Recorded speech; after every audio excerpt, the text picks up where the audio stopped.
Bukti paling nyata Tuhan itu ada, ya yang kamu alami langsung itu. Hidupmu yang tidak terduga. Kamu sudah putus asa karena ini mesti gagal, tiba-tiba sukses. Kamu sudah senang-senang ini mesti sukses, tiba-tiba gagal. Engkau minta sesuatu yang kalau engkau usahakan sendiri mungkin tidak akan hasil. Tapi tiba-tiba engkau mintakan pada Tuhan dan hasil. Ini kan menunjukkan bahwa Tuhan itu ada.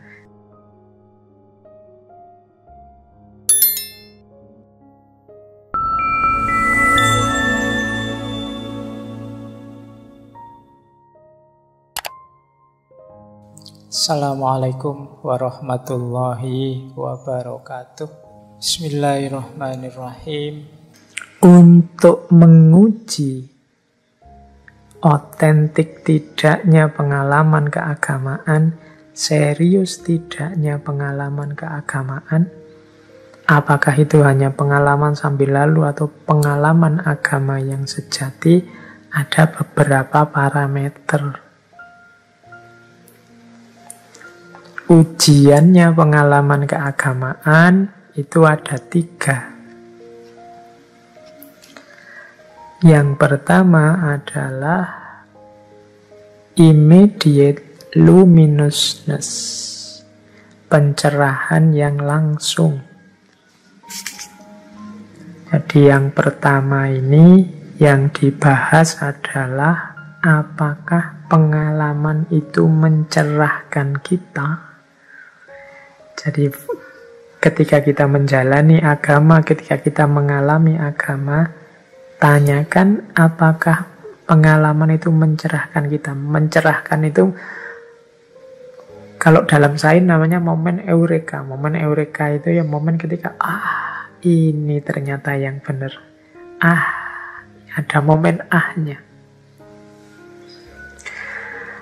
Ini ternyata yang baik. Itu namanya immediate luminousness. Ada pencerahan, ada iluminasi. Jadi pengalaman keagamaan yang otentik biasanya punya ciri mencerahkan. Membuat kita tersadar. Selama ini saya keliru ternyata. Selama ini saya salah jalan ternyata. Selama ini saya melakukan yang tidak penting ternyata. Itu berarti ada pencerahannya. Begitu kita mengalami agama, rasa ini muncul. Berarti kita sudah ada di jalur yang benar. Yang kedua diuji dengan philosophical reasonableness. Jadi kemasuk akalan filosofis. Maksudnya apa? Yaitu apakah pengalaman tersebut dapat dipahami. Ini juga perlu ditanyakan. Karena kalau tidak dapat dipahami, ya tidak mungkin kita pencerahan tadi. Tidak bisa dijelaskan secara rasional. Berarti nanti tidak bisa operatif dalam hidup kita. Harus dia bisa dipahami. Oh iya, saya mengalami damai waktu saya sholat malam itu. Kenapa damai? Karena saat sholat malam saya merasa dekat sekali dengan Allah. Rasanya semua urusan dunia itu sudah tidak penting lagi. Berarti pengalamannya bisa dipahami. Namanya philosophical reasonableness. Ini nanti jadi jembatan apakah pengalaman itu bisa diterjemahkan untuk memperbaiki hidup kita atau tidak. Karena banyak pengalaman yang enak sih, nikmat sih, asyik sih, tapi karena tidak bisa dipahami terus tidak membuat hidup kita lebih baik. Nah, ini parameter yang ketiga, moral helpfulness. Pertanyaannya, apakah pengalaman itu membuat hidup kita lebih baik? Nah, 3 pertanyaan ini silahkan teman-teman tanyakan pada diri sendiri. Yang sedang menjalani, mengalami agama, apakah keberagamaan yang kita jalankan itu mencerahkan? Apakah dapat dipahami? Apakah membuat hidup lebih baik? Kalau ternyata jawabannya negatif semua, ya berarti kita harus merevisi lagi keberagamaan kita. Pasti ada yang keliru, ada yang salah. Jadi, eman-eman kalau keliru, karena tadi efeknya bagus. Pengalaman beragama itu menyediakan makna hidup, membuahkan ketenangan, menghasilkan keberdayaan diri, bisa sebagai jalan keluar dan idealisme.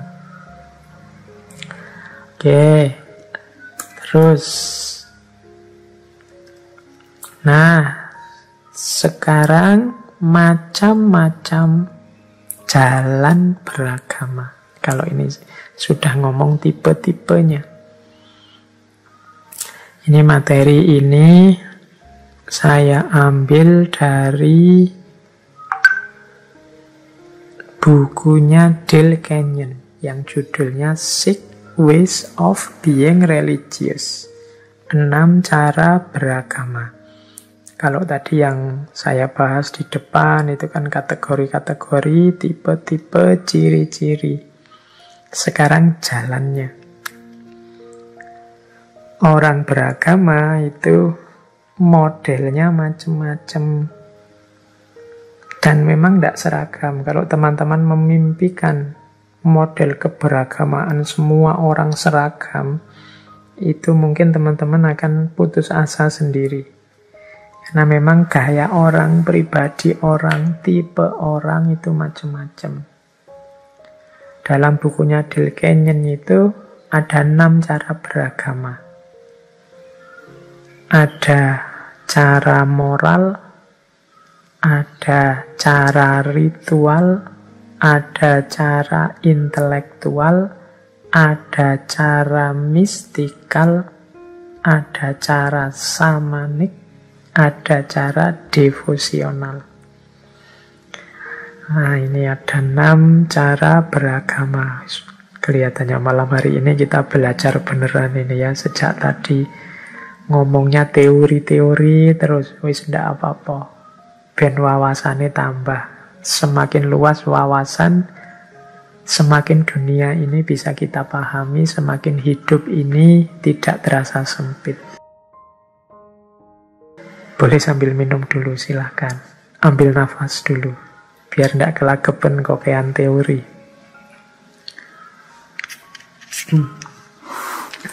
Oke, saya lanjutkan. Jadi 6 cara beragama. Ada orang yang cara beragamanya model moral. Orang cara beragama model moral ini merasa bahwa dunia ini rusaknya adalah karena manusia yang tidak bermoral. Maka Allah menurunkan agama sebagai pedoman moral bagi manusia hidup di muka bumi. Fokusnya biasanya pada akhlak, pada moral, berbuat baik pada sesama. Jadi kalau ada orang beragama fokus pada moral,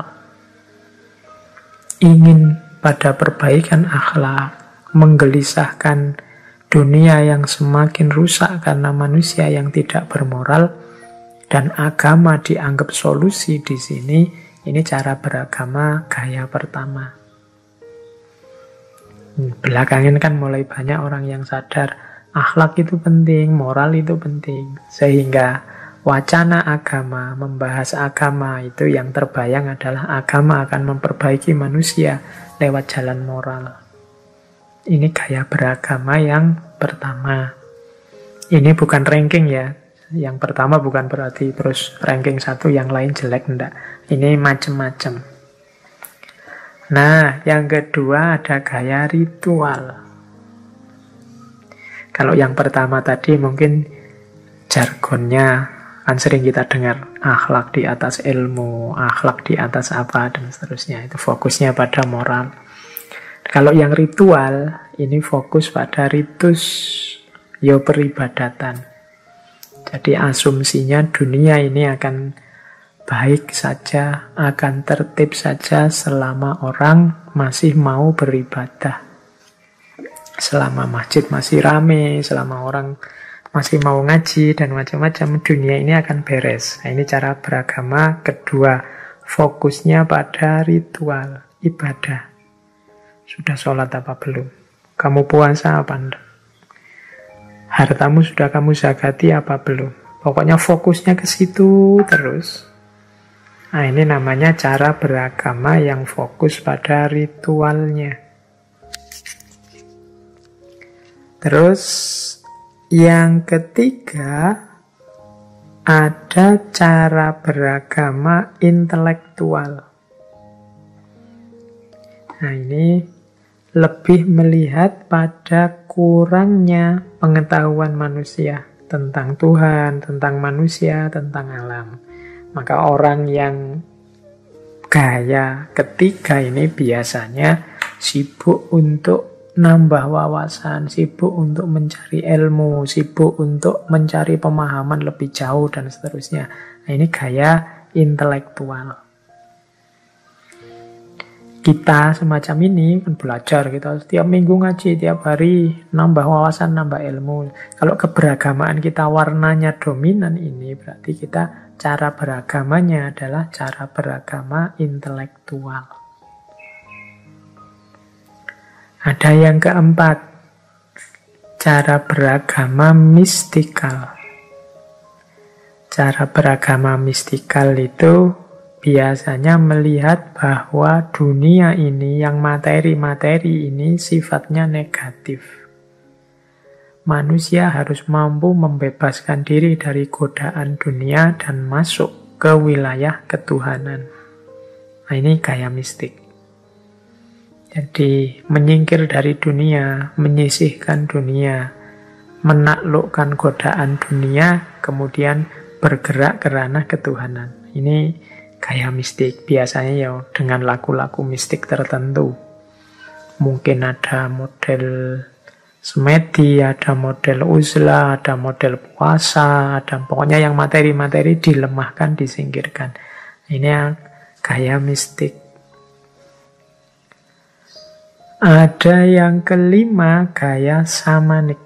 Gaya samanik ini gaya saman. Saman itu kalau zaman dulu itu ya kayak tokoh agama, tempat orang bertanya segalanya. Puncaknya tokoh agama. Kalau zaman dulu di agama primitif itu namanya saman.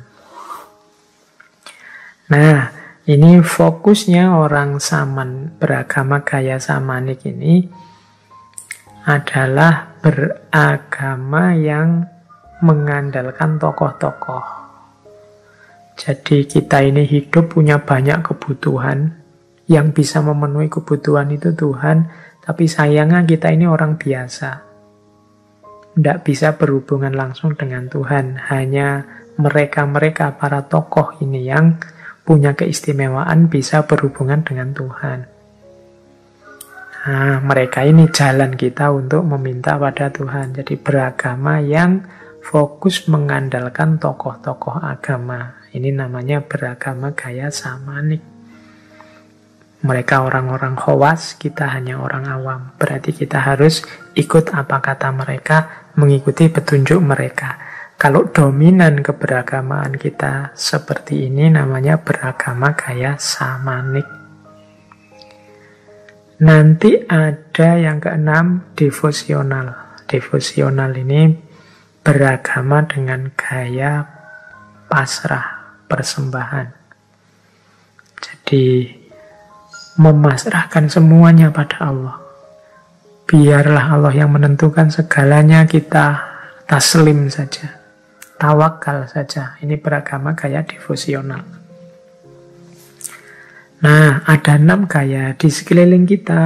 Orang-orang ya macam-macam. Ada yang gayanya moral, ada yang gayanya ritual, ada yang gayanya intelektual, mistikal, dan macam-macam.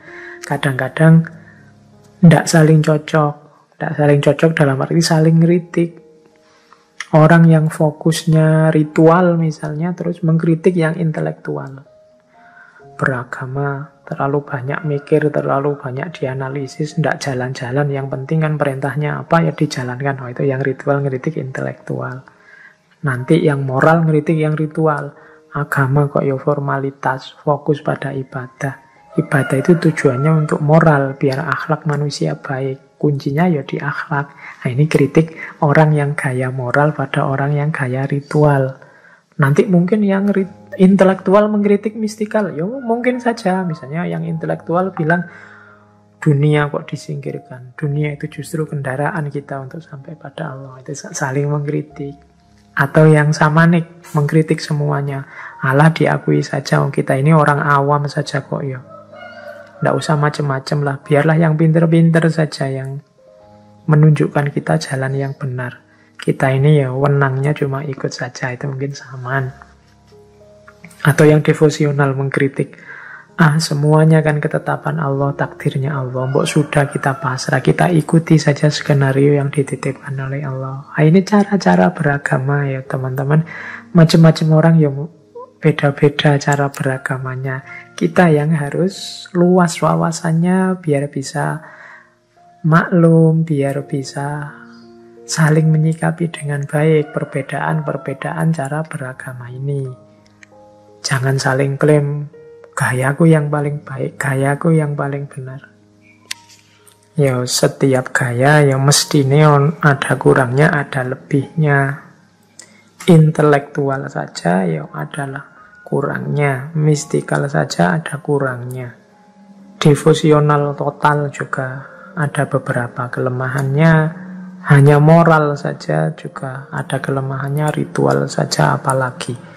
Jadi cuma ya memang manusia itu berusaha untuk utuh, untuk sempurna, tapi secara manusiawi kesempurnaan itu tidak mungkin tergapai.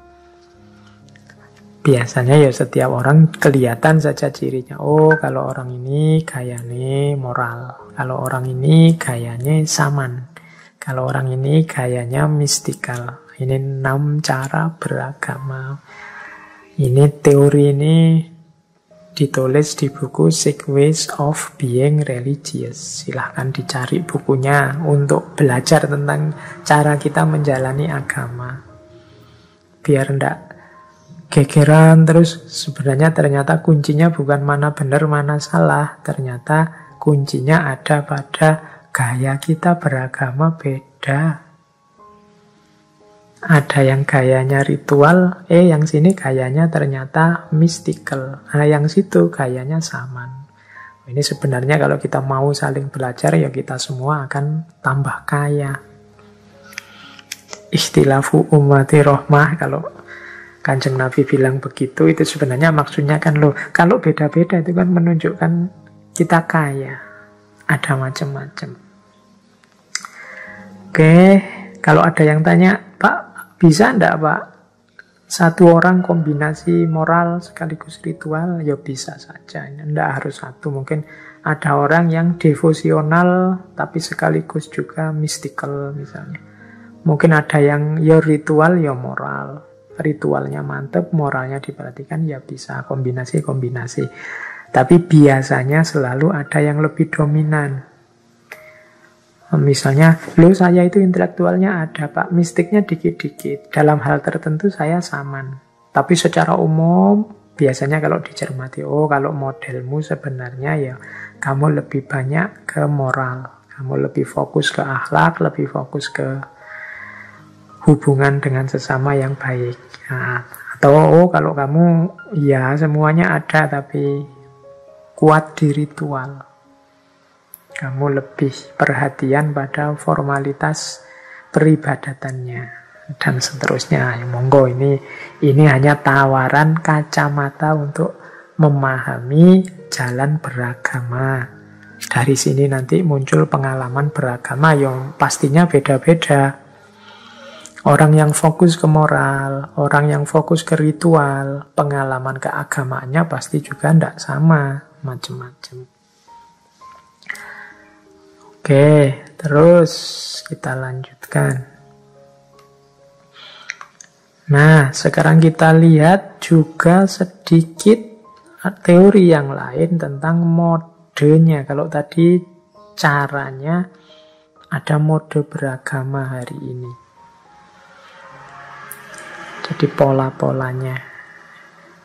Di catatan saya ada 6. Ini mode beragama lahir dan batin. Beragama lahir dan batin itu antara religion dan spiritual. Biasanya religion itu kan untuk yang formalitas ajaran, spiritual makna batin dalamnya.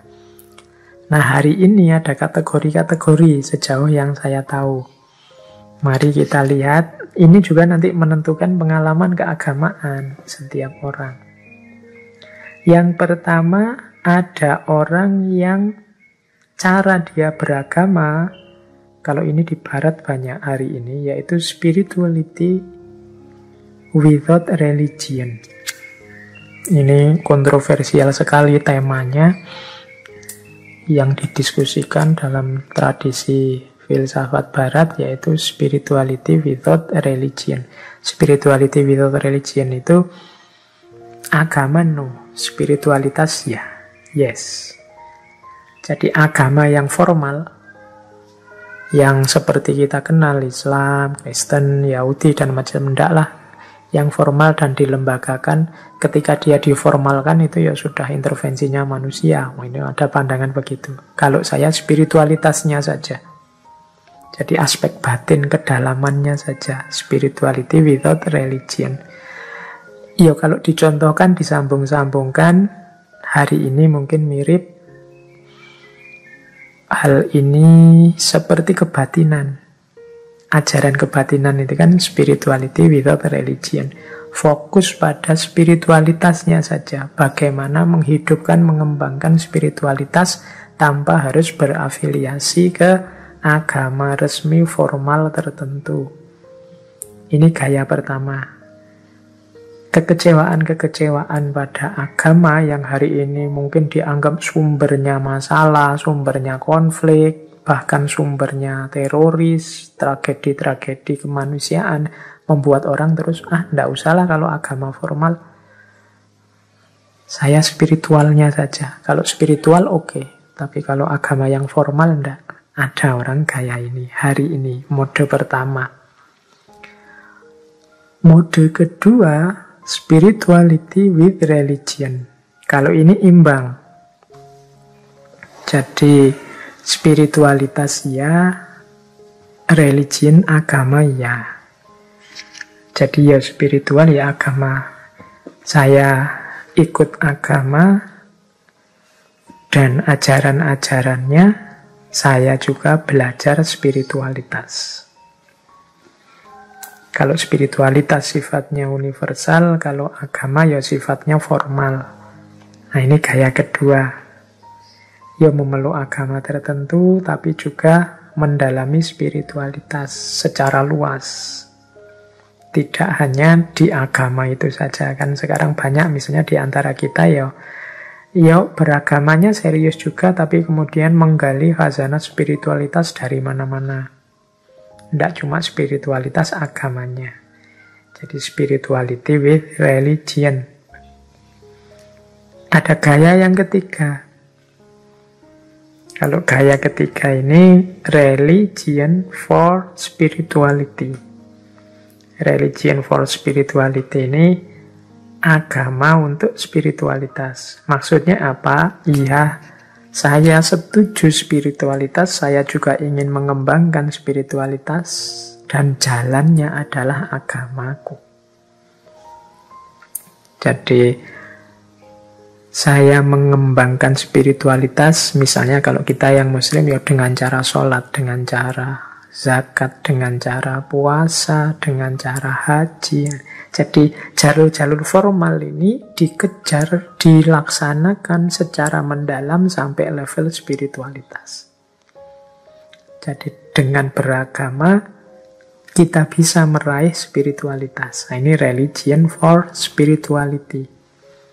Ada bedanya dengan yang sebelumnya. Kalau yang sebelumnya ini seperti dua hal yang jalan sendiri-sendiri. Agamanya sendiri, spiritualitasnya sendiri.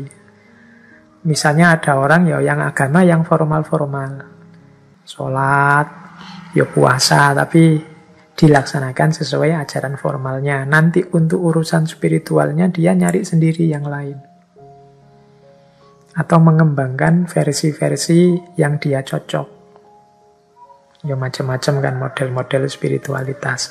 Nah, kalau yang ketiga ini religion for spirituality, agama untuk spiritualitas. Jadi untuk olah batin mengikuti olah lahirnya agamanya. Jadi sholat sampai level dalam, level khusyuk, sampai terbentuk jiwa yang tanha anil fasya wal mungkar. Kemudian zakat yang sampai level bersihnya jiwa. Puasa yang sampai level kemampuan menahan diri, itu religion for spirituality. Ada yang keempat, religion without spirituality. Agama tanpa spiritualitas. Kalau ini biasanya adalah orang-orang yang beragama formalitas saja, lebih fokus pada peribadatan formal, ritual tadi. Nilai spiritualitasnya tidak ada. Sholatnya sih rajin, tapi jahatnya tidak berhenti-berhenti. Jiwanya masih keras, masih kasar. Itu religion without spirituality. Puasa sih rajin Senin Kemis, tapi begitu masuk ke dunia politik, wah kumat sudah. Tidak peduli baik buruk. Itu religion without spirituality.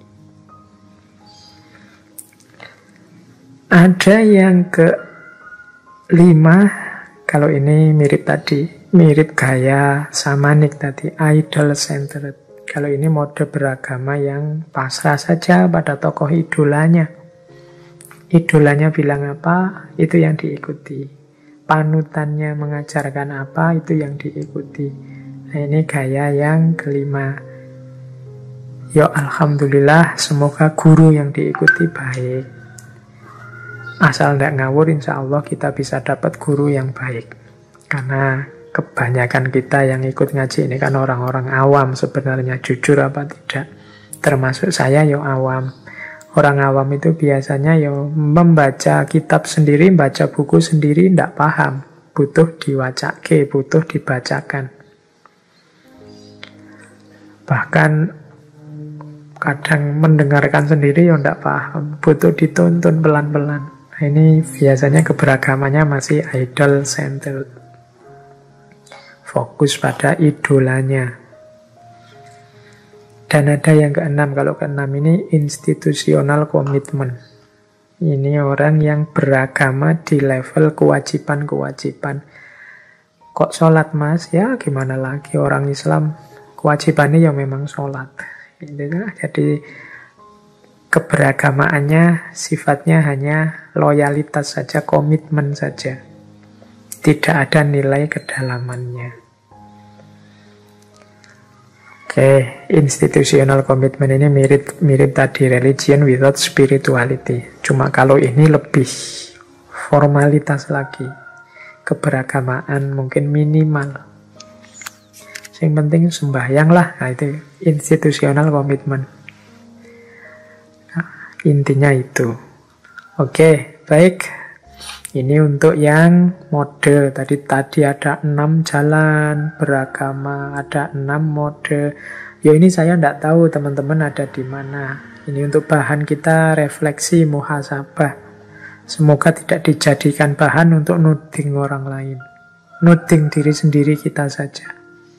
Saya itu kelompok yang spirituality without religion, atau religion without spirituality, atau idol center. Saya ada di mana sih?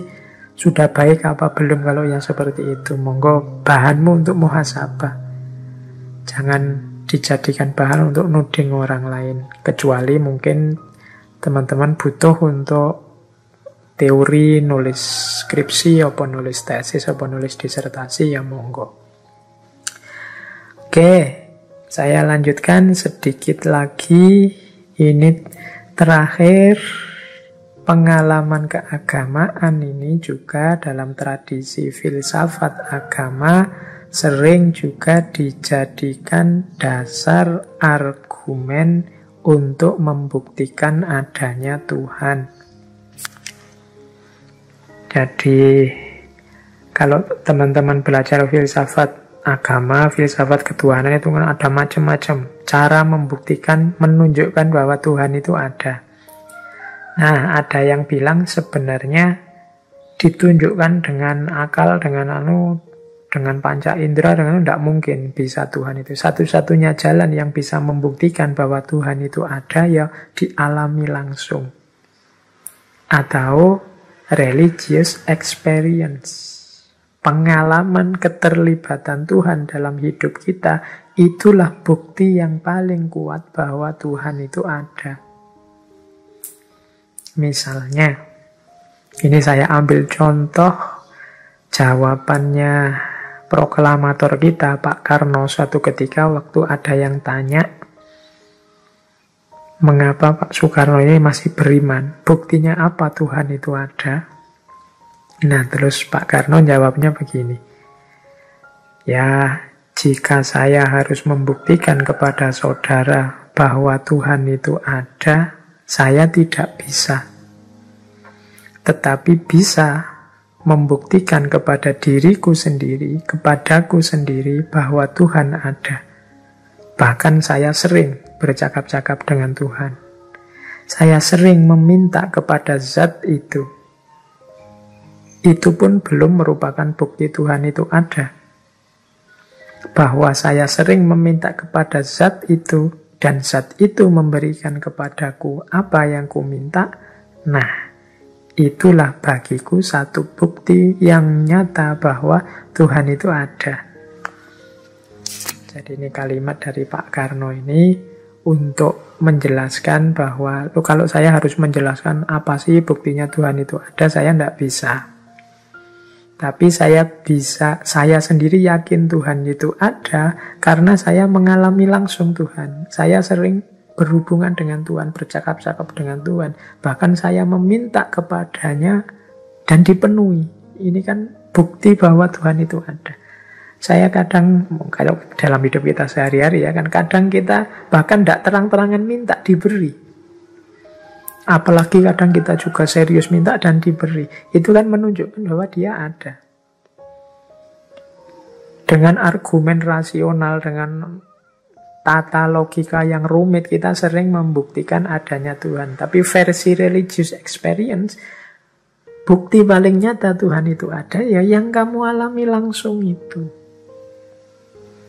Hidupmu yang tidak terduga, kamu sudah putus asa karena ini mesti gagal, tiba-tiba sukses. Kamu sudah senang-senang ini mesti sukses, tiba-tiba gagal. Engkau minta sesuatu yang kalau engkau usahakan sendiri mungkin tidak akan hasil, tapi tiba-tiba engkau mintakan pada Tuhan dan hasil. Ini kan menunjukkan bahwa Tuhan itu ada. Nah, ini argumen versi religious experience.